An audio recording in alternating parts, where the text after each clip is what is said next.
Welcome, guys, to episode 2 of the Muscle Music Podcast.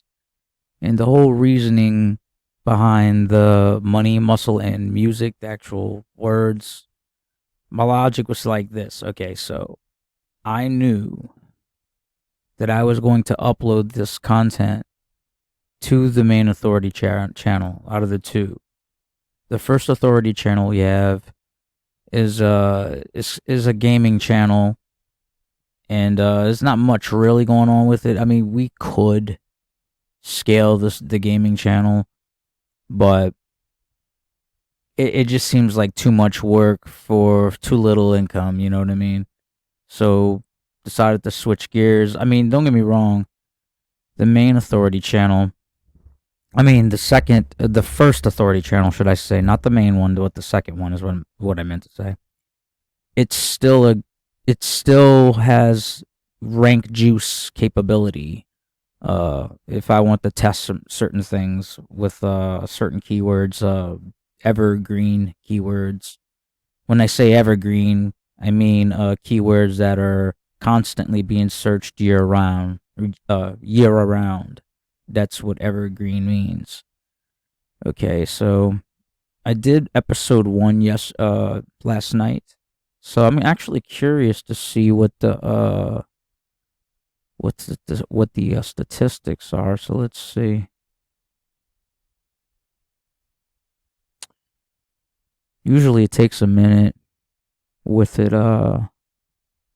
recording the screen. This warning stuff is so retarded. When I go into the warning, it's because I have external links leaving YouTube, is what they said.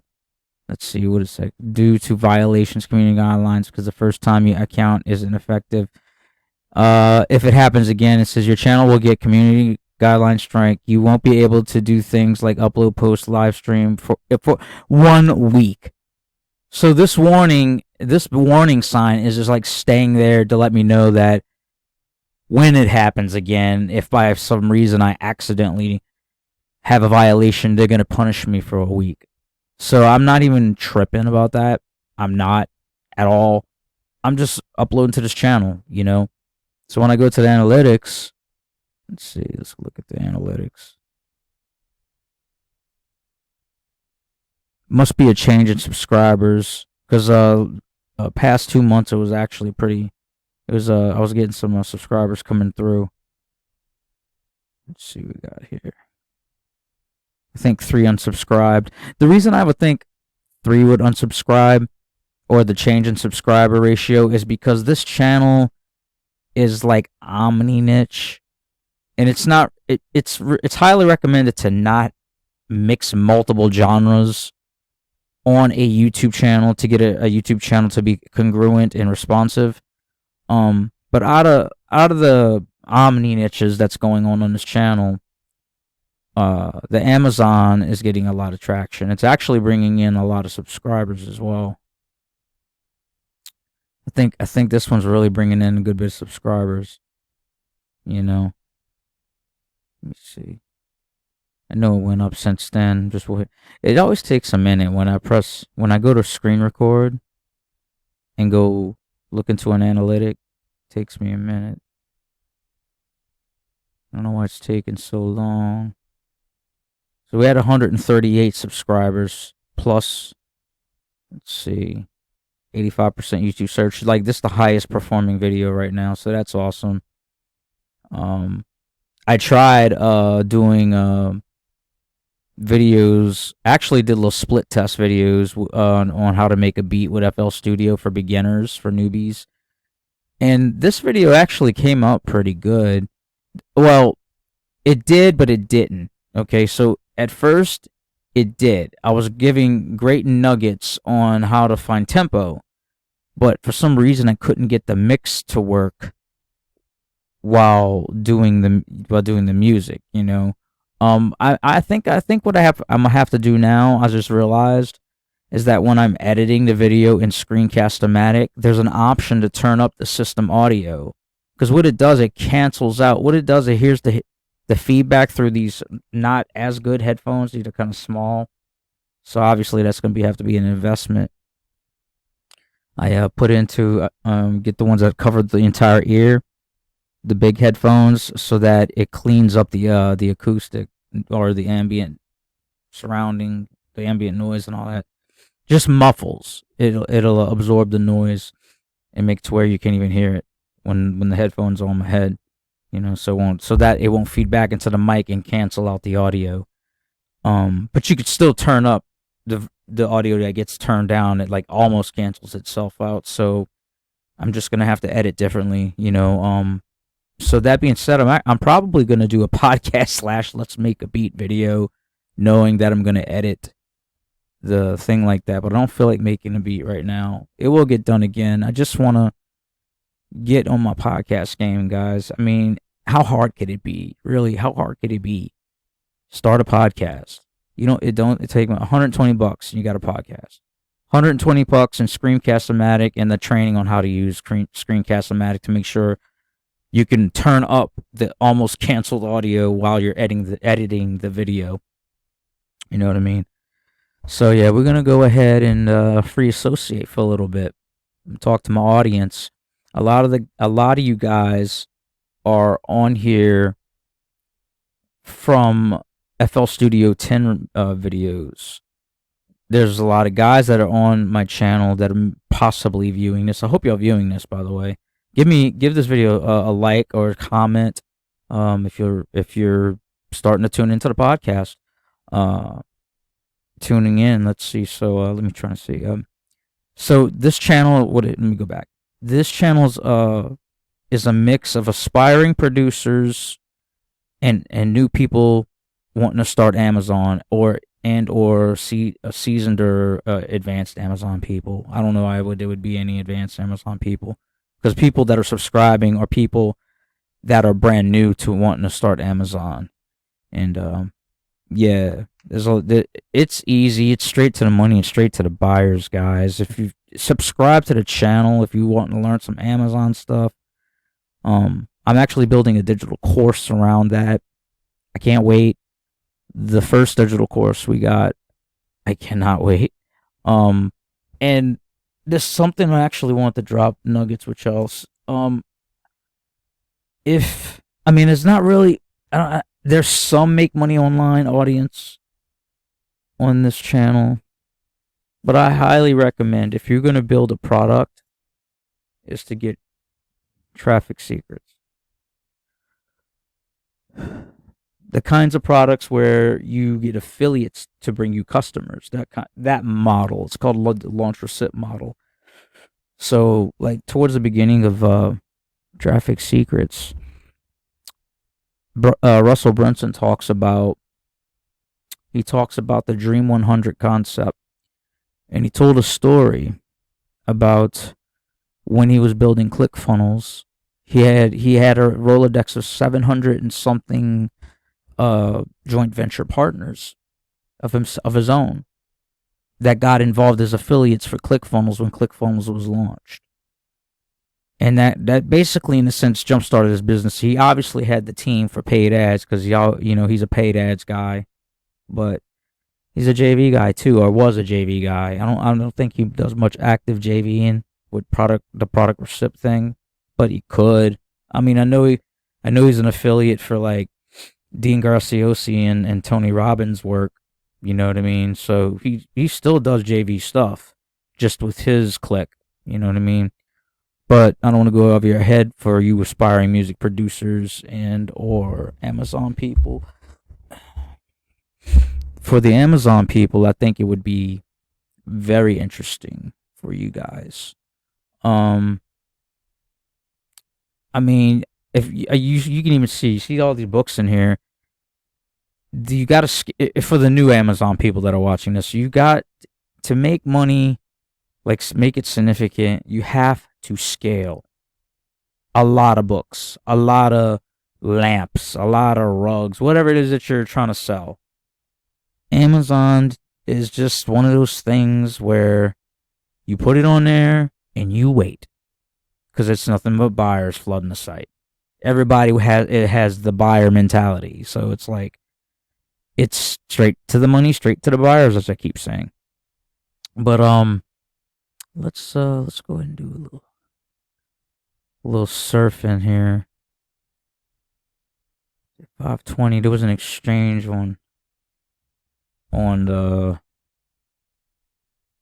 Let's see what's going on with the new episode 1 podcast. See if anything's clicking. All right, it's showing right here. This is it. I didn't hit the video too much, but it looks like it's getting some traction. Let's look at the analytics for episode 1. These are not like official. Like, this is just me jumping off. This is me building the plane on the way down, guys. Like, unscripted. Just get on there and riff for an hour. You know what I mean? So let's look at the analytics of the first one. Okay, it's saying 50% YouTube search, so it's starting to get found. So that's good. 33.3% browser features. Let's see what the reach is. 2.2 conversion rate. That's not the greatest. It's not even like a more professional thumbnail. I just put it up there just to get it out there because I was tired last night. I might throw a thumbnail in there, a more professional thumbnail. That conversion rate should go up, but it is too early on to know what's going on. But what I'm loving is that it's 50% on YouTube search. So I didn't give too much call to action initially to subscribe because I didn't want to come off as a clout chaser for Fresh and Fit podcast and Jeremy Haynes, their secret weapon that for the marketing, you know. So yeah, I'm big. If you don't know me by now, I mean, I know in episode 1 I told you a little story about how I was sheltered and stuff. There's like other stories too. I remember there was a story I got bit by a dog. It was a Rottweiler, and that Rottweiler, like, it wasn't even a bad wound. It was just like a little bit of flesh. I saw the flesh. It pulled some flesh out a little bit, and that was quite a dramatic experience. Yeah, I remember, and I was walking down the street, and there was this deaf girl that lived on our corner, and she said, you know how deaf people tend to have like that kind of like you know, like nothing against deaf people. I'm not making fun of them, but you know what I mean. Well, she said Bubba got bit by Max, but she said it in a deaf way, and it sounded funny. It sounded like she said Nats. Bubba got bit by Nats, but you know, in a deaf way. You know, it was pretty funny. But I was walking down the street crying. I remember there was blood going down my hand or down my arm, my right arm. I'm trying to think of some other stories. There was I remember another story back when I lived in Chalmette, Louisiana. Louisiana. A hurricane had just hit. I remember. Oh, excuse me. And I remember we survived the hurricane, and we walked up to one of those transformers that you know, like the step down transformers or the step up transformers by the street lights. It looks like a giant battery. Anyhow, it was making like a zzz noise, like zzz, and we saw sparks like dripping from it. So me and my brother Tim, we decided to step up, walk real close to it, and that bitch goes boom. It sounded like a bomb went off, like we was at war. It scared the shit out of me. I was like, oh my god.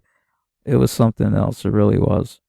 So yeah, I'm glad that this video is getting traction. Let's go take a look at see what's going on with the other video. Let's see. I usually go to analytics and it gives me a breakdown over the videos that are getting traction, that like stay getting traction. This video right here, neat trick on editing vocals in FL Studio 10, is like, I published it in 2012, January 31st, 2012. It's still getting traffic. So that's awesome. But it's so funny when I look back at these videos, I come off so stupid. But it's like I still had those lessons in there, so it's like I don't want to delete the video. You know what I mean? But I could look, I could sit back and laugh now. I'm like, damn, I was so retarded. You know, like I didn't know how to talk to people to an extent. Like I knew how to train people, like especially with the music. But it's like I had my game sucked, dude. That was a long time ago. That was what, 10 years ago? 2012? Yeah, 2012. This video's still getting traffic. Amazon seller. That was a split test on the thumbnail of the one that's of the top video. I have like 3 variants of the top video that's performing. I tested different things. One, this video is actually for list building, so that one's list building to my my Aweber autoresponder. And people that love Amazon, they are also interested in making more money, so they're targeted. That's why, and so yeah, that's running on autopilot, helping to build a newsletter as well. Let's see. It comes down to a body of work, guys. It comes down to a body of work. See, here's where it's like it's all mixed up, the niches. So I got Monocaster Light. I do like a little opening video. I thought it came out good. I really wish that I would have ripped the audio I used that YouTube said I can use and put it on Fruity Loops, the music audio program I use, and to make the sample longer, so that the music would have kept playing on the longer parts of the edits of that specific video. But it came out pretty good, I think. It's slow moving traffic, but let's see what the analytics is. See if it's getting any decent results.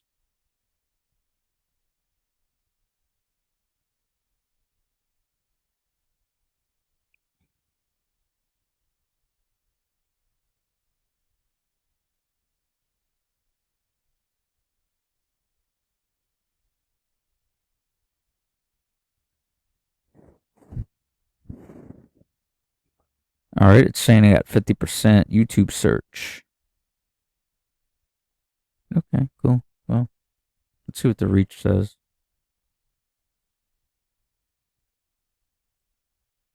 It said it's a 4% click-through rate. That's not the greatest. Let me show you with the top performing video, I showed you before, but I didn't point out the click-through rate. So let's go to analytics. Now I think I know why the guy that did Chocolate Rain did this bid. We probably did that to take breaths, because if you like, see what I'm saying? I'm up on the mic. Chocolate Rain. Chocolate Rain. Remember that shit? We kept turning his head away from the mic. Oh, wait, what video is it? Oh, that's 2 subscribers. Click right here onto the Amazon. This is the top performing. So let's see. That one's 85.4% YouTube search. This is the kinds of click-through rates I'm looking for. I am looking for 10% or higher. This one's getting a 14.6% click-through rate. And it's saying the same thing right here as well, saying 98%. 98, excuse me. I don't know, I'm tripping. 89.6% is what I meant to say. God damn. But anyhow. Let's see here what we got going on. I remember yeah, that music is, not music. That YouTube channel is just all kinds of mixed up with niches. I'm probably, what I'm going to have to do is remake certain videos that I know that my channel tends to rank easy for and direct them to another YouTube channel. That way I could separate the audience, have it more concentrated, and not have one channel that's having a hard time building that following, because the following gets polarized by a different kind of content for that gets uploaded that they didn't subscribe for. so that makes the change in subscribers fluctuate up and down. You know what I mean? But the channel has been growing, so I am happy about that. But it looks like some subscribers were polarized to unsubscribe from the channel because of the kind of content I upload on this channel that you're watching. So let's see. I was thinking SoundCloud.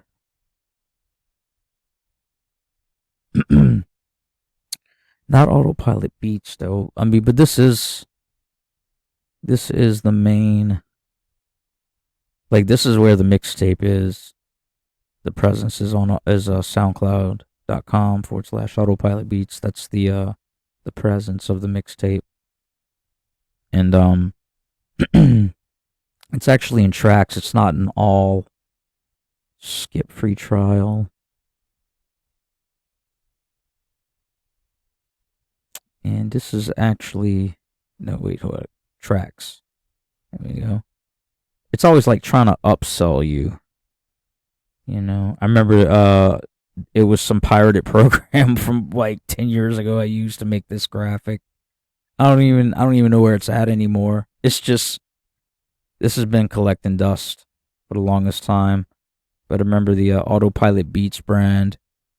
And fun fact about building this brand, when I was a raging alcoholic back in the day, I remember I was attempting to build relationships with more established, successful producers. And I remember I would get so belligerent drunk that I would talk crazy noise to these guys. Like stupid, crazy noise. And then I'd wake up the next day and I'd be like this. I'll be like, what the fuck, man? Why? Like, I lost control. I could not control my actions. I couldn't. It was so funny. It's like I still knew how to type even when I blacked out. I was the keyboard warrior, not behind the wheel while I was typing, blacked out, all like infuriated. Like I would be all infuriated, and then I would say some crazy shit to these guys, and then I regret it the next day. And then it was like, man, boy, I made some enemies. You know, when I was out there and I was drinking real bad. But I really would like to, apologize to those people now, because it's been 5 years, guys. It's been 5 years since I got crazy like that. You know what I mean? And I count my lucky stars that I was able to get out of it. It was a 12-year bout with the alcoholism. It was a 12-year bout. That shit was hard. That's when I was married too. I was married for 12 years. 15 years altogether. I remember she was 17, I was 22. I'm 41 now, and we went for a run, and it wasn't the greatest run. It was one of those, like, we weren't ready. I was strung out on drugs like an idiot. That lasted about 4 years. It was like a 4-year career with hard drugs, and then it crutched to about a 12-year career with alcoholism. And then finally got myself right, got sober, and started taking my business serious. As far as like social media and product creation and customer acquisition, things like that. I'm trying to think of other stuff we could talk, because I mean, the name of the game is riff. There was something that crossed my mind. Let's see. Yeah, I want to show you some of the videos that helped me keep it moving. So let's go to YouTube.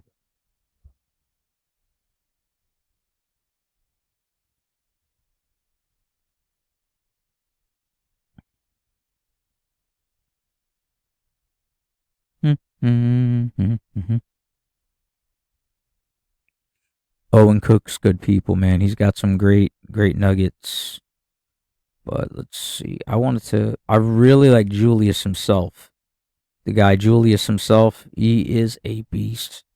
Like, the reason you like you looking right in front of this, you probably may or may not notice some of the guys in my feed are like dating guru coaches.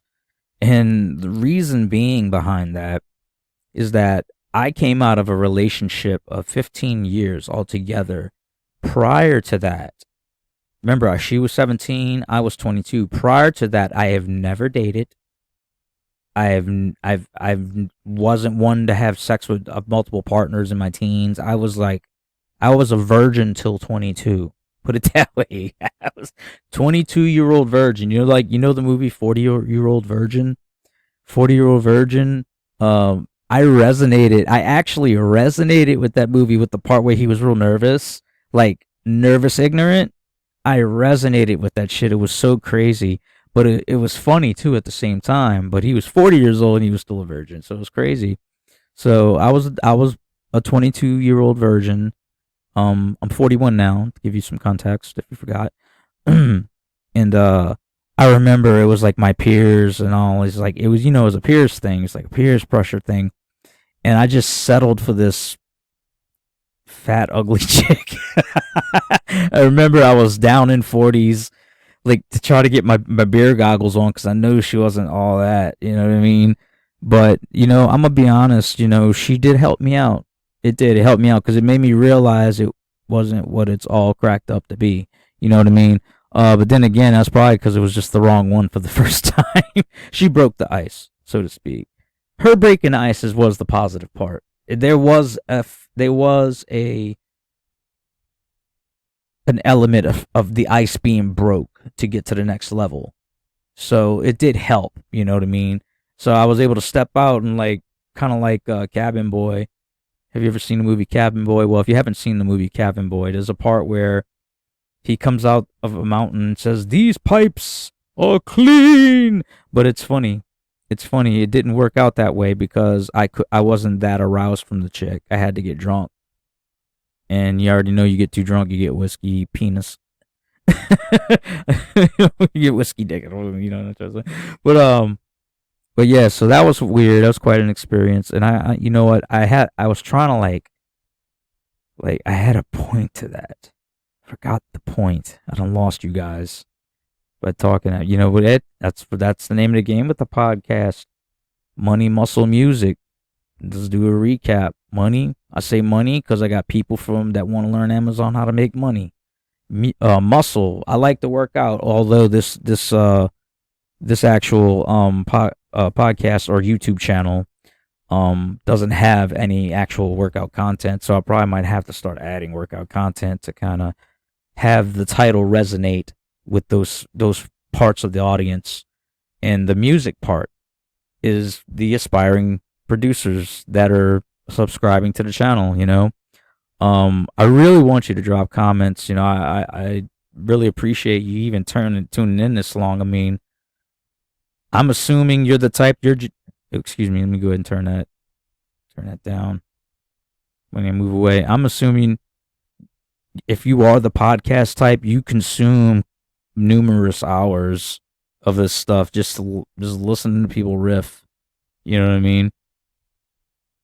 Oh yeah. I was getting back to about why dating content's in the feed in the first place for me. Well, it's in the feed in the first place for me because after I left my 15-year relationship, 12 years married, and I have never dated prior to that. I've never experienced before, and I've only been with one other girl. And the first lay that I just told you about. And I came out that relationship shell shocked. Like, I had not a clue what to do.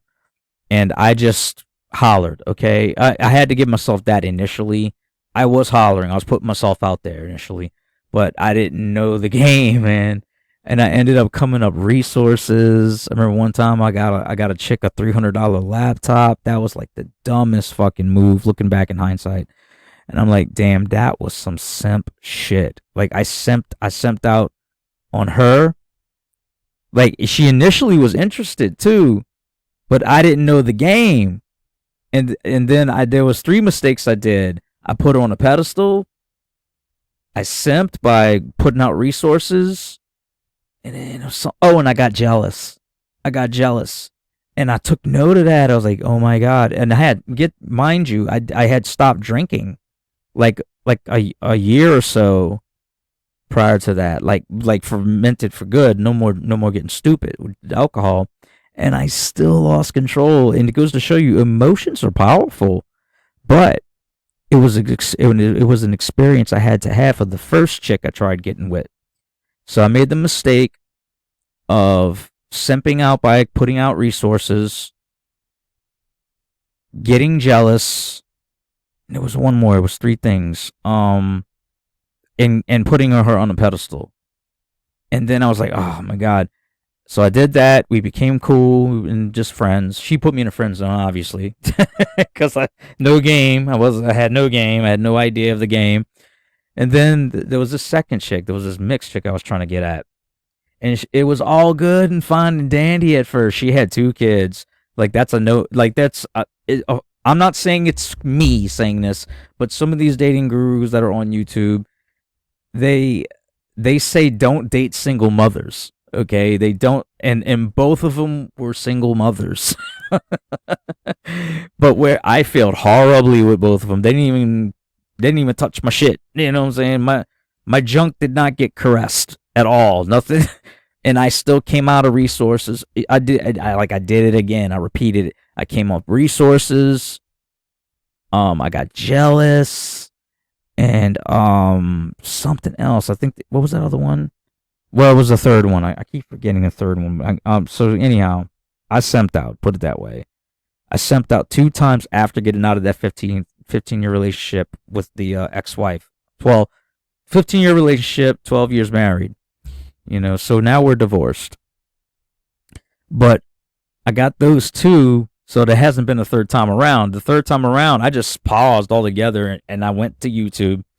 I was like, I have problems. And then that's when I came across Owen Cook. I came across Julian himself. I came across Fresh and Fit podcast and the whole red pill paradigm. I want to let you know, I don't fully subscribe to the entire red pill paradigm as it's known to be right now. I don't fully, really, you take the best parts that would work for you and what you're trying to achieve, okay? But I do get entertained by watching a guy on Fresh and Fit just kick people out on a podcast. It is so hilarious. And the reason why I talked about all of that just now is why you seeing like dating stuff in my feed and stuff. You probably see game stuff too, because I like to watch. There'll be times I'll just rot my brain and watch games. Like I really love watching Metroid Dread. Like Metroid Dread's the shit. I don't even have the system yet. I already know I'm gonna have to come up like $500, $400 just to play Metroid Dread. That's the only reason I want the Switch, is to play the Metroid Dread game. Is it? That was the only reason I got Game Boy Advance from back in the day. That retro game system. I got the Metroid Fusion game. That was the only reason I bought it. And similarly to how the only reason I bought a PlayStation 2 was to play Final Fantasy X. It was the only reason I spent that money, just to play Final Fantasy X. And I'm gonna tell you right now, that was a disappointment. Like, it was a disappointment. Final Fantasy X sucked. Like, graphically, it was impressive. Music, graphics, all that shit. But it wasn't Final Fantasy VII. It just couldn't top Final Fantasy VII. And its graphics it wasn't as good. It was PlayStation style graphics, PlayStation 1 graphics, you know what I mean? And it still was better. It was a better game than the PlayStation 2 Final Fantasy X.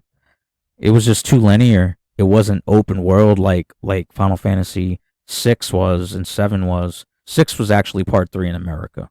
It's a weird story, I know. So yeah, episode 2 now, and I'm trying to see how much time we went in, because I'm trying to riff for about 1 hour exactly.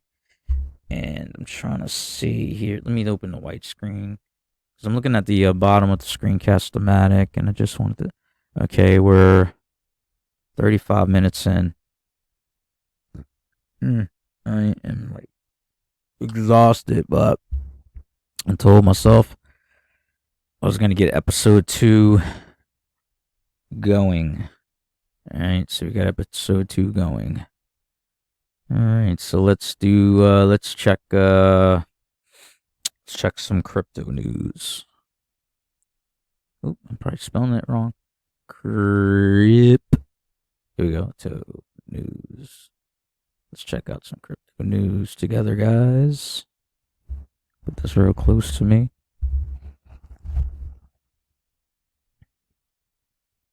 Let's see here. What causes this Bitcoin to... I'm going to tell you right now, dude.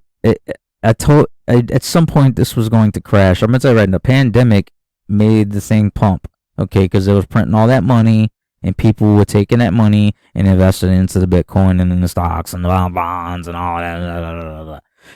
That's what happened. That shit made the price go up. Okay? All right. I mean, there's more factors to it than that, but you notice the correlation. You know what I mean? Notice the correlation. Like, it kept going up and up and up and up and up. At some point, it was going to correct itself, and it finally corrected itself. So everything seems like it's crashing. Like, certain things may fully crash now. I'm not going to say a project won't recover once it crashes down, but usually the way these markets cycle, it'll crash, and you buy at the dip. You just have to be risk adverse. If you lose the money, you lose the money. If you bought at the dip and that shit skyrockets again, you'd have, however, multiple X your money. 10X, 20X, 30X, 100X, 4,000X. Whatever X, you would have X'd it by that much. Okay? So let's look at crypto news, see what's going on. See what's going on with Cardano, because Cardano, I like Cardano. Been messing with Cardano. I like the proof of stake thing with their wallet. Pretty cool. I know there's other wallets that do the same thing. I get tunnel vision, man, because you gotta think I'm building on the digital product, and I'm building on the Amazon e-com, and figuring out the Facebook Marketplace e-com aspect, because I sold some books off Facebook Marketplace, but I think Facebook Marketplace might be playing a little game with me or with the users, because they want you to advertise with them to get the books to sell. So it's like, now I gotta account for that. Just be like Amazon and let my shit sell, for crying out loud. You don't have to be greedy like that. You know what I mean? Or raise the price, or raise the fee per book sold. You know, that way you can make some money, Amazon or Facebook, with your Facebook Marketplace platform. The reason I say this is because there's a prompt when you go to list stuff on the Facebook Marketplace that they'd be like, do you want to share in multiple groups? Share in these groups. Like you have to share in those groups to get the traffic to catch and someone buy, which is what they want to do, and how it would work that way. Yes, it would work that way. But I'm banking it on it as people are going into Marketplace, they're hitting the search term, and they're writing in a specific book they're looking for to see if they can get a deal. You know, reason I waited a minute and delay like that is there's a huge delay between the video and me talking and my gestures. You know, so Cardano. Let's see what they say about Cardano. Not too much. Not really saying too much about Cardano. Nothing that makes me like, ooh, let me take a look. Deadbeat Millionaire. He changed his name. He used to be Deadbeat Super Affiliate. It's still him though. He still wears the plaid red and black. Like, was it pajamas? Like, wears pajamas or something. This dude's hilarious. But I mean, brand recognition is what it is. You know, you build that brand. Okay, let's see here. You know what? Not feeling Cardano. Maybe let's do the music. Let's look up something with music. I'm gonna put rap. You know what? Let me go to my feed. It'll probably we'll look something up on the music aspect of this podcast, Money Muscle Music. The Money Muscle Music Podcast. See, like this, like, it's already throwing me something with music right here. See if I can find some of my favorite YouTubers. Bolo. I like Bolo's work, man. Bolo's got some good stuff. We'll go to Bolo. Bolo. I think it's just called Bolo. I'm sure there's a million Bolos on YouTube. Bolo producer. Let's see. Producer. Let's see. Yeah, bro. I like Bolo because he just hangs out with the beat makers and just shoots the shit. They build beats, and that's the part. This is probably the audience that's like, oh, I love this part right here, because you're a fellow beat maker. Bolo, the producer, there he is. I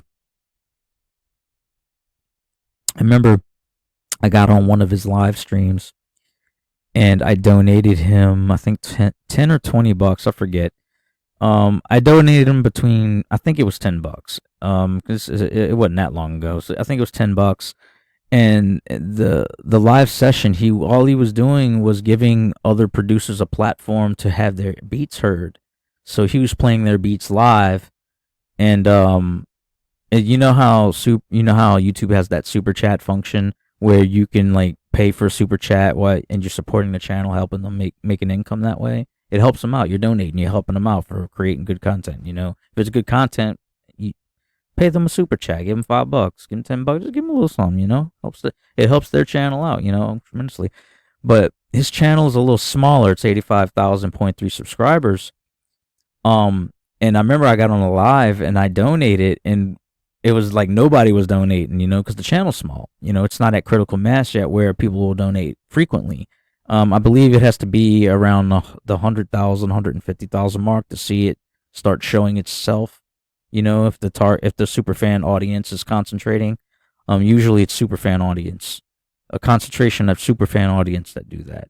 They reach out of pocket with their debit card plugged up to Google, buy a super chat and say something to the person donating to them. It's pretty cool stuff. So anyhow, I donated to Bolo on the super chat, and he must not be used to that, because he was like so ecstatic when I donated and he shot me out.